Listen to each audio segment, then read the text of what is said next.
High, কেমন আছো সবাই?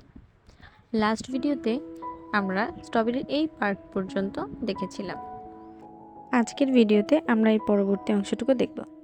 Hello viewers, I am Taiba from Taiba's creative corner. তো এই পার্টের পর থেকে প্রথমেই আমাদেরকে নিতে হবে 4টি পুঁতি। আমরা এখানে 6-এর ফুল করব। এই 2 ঘর কমন নিয়ে আবার 5-এর ফুল করব।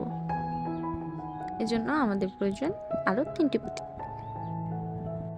এই প্রসেস ফলো করে আমরা এই লাইনটিও সম্পূর্ণ করে নিব। আমাদের মোট 5টি লাইন সম্পূর্ণ করা শেষ। এখন আরও 2টি লাইন করতে হবে। করে পুঁতি নিয়ে এবার 5-এর ফুল করে নিব।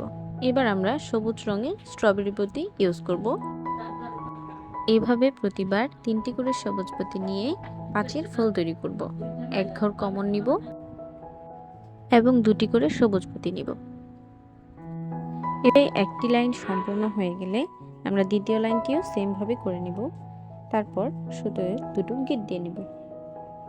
সবসময় মনে রাখতে হবে রক সুতোয় গিট দেওয়ার ক্ষেত্রে 2টো গিট দিতে হবে এবং সুতা কাটার পূর্বে সুতাটিকে কয়েক ঘর পুঁতি দিয়ে এলোমেলোভাবে পাস করে নিতে হবে।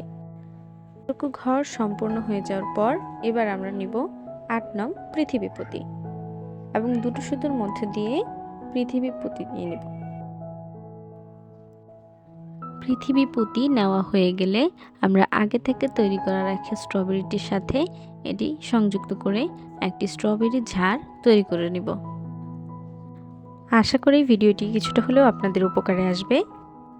Art and craft related video পেতে সাবস্ক্রাইব করে পাশেই থাকবেন। Thanks for watching.